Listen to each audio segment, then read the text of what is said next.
আরেকটা জীবনকে হত্যা করেন, দেখবেন আপনার আইন একদম শিথিল হয়ে গেছে, একদম ঠিক হয়ে গেছে।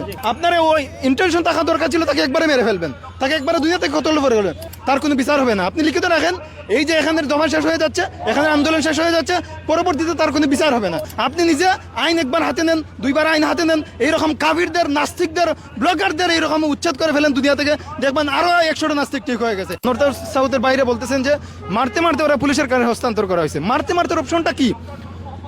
আপনি দেখতে পাচ্ছেন, আপনি মুসলমান হওয়ার পরে দেখতে পাচ্ছেন যে এখানে কোরআনকে অবমাননা করা হয়েছে, আর আপনি একজন মুসলমান হয়ে বলেন মারতে মারতে পুলিশের কাছে হস্তান্তর করা হয়েছেন। আপনার ইমানটা কোথায় চলে গেছে?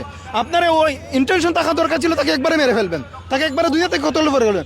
প্রত্যেকটা জায়গায় বলেন, প্রত্যেকটা স্থানে বলেন, প্রত্যেকটা দেখা গেছে দাবি আদায় করতে হচ্ছে, দফা আদায় করা যাচ্ছে। সবাই এখন দফা আদায় করে চিল্লাই চিল্লাই ঠিক ঠিক বলে ফেলতেছেন আমাদের দফা এখানেই শেষ, তার কোনো বিচার হবে না। আপনি লিখিত রাখেন, এই যে এখানের দফা শেষ হয়ে যাচ্ছে, এখানে আন্দোলন শেষ হয়ে যাচ্ছে, পরবর্তীতে তার কোনো বিচার হবে না, তার বিচারটা এখানেই শেষ।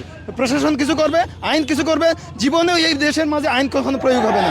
আমার আরেকজন ভাই বলে গেছেন যে ইসলামিক আইন দেখে আপনি চান তাকে হত্যা করে ফেলবে, আপনি ইসলামিক আইন পাইলেন কই? এদেশে কি শরিয়া আইন আছে যে ইসলামিক আইনে ওকে বিচার করবে? তো আমরা যে কথাগুলো বলি, যে আদেশগুলো দিই, আমরা জানি না আসলে কোন সিস্টেমের মধ্যে আছি।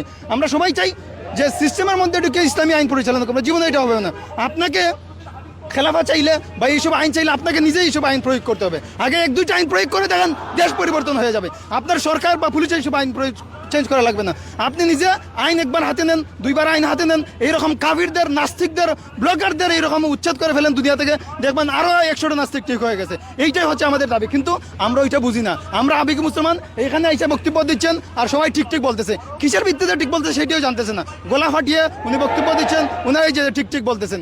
এই ঠিক ঠিকে কাজ আসবে না, এই ঠিক ঠিক আমাদের কখনোই কাজ আসবে না। আমাদের কাছে আমাদের যখন নবীর অবমাননা হবে, কোরআনের অবমাননা হবে, ইসলামের অবমাননা হবে, তখন জীবন কুরবান করে ফেলে দেন ভাই।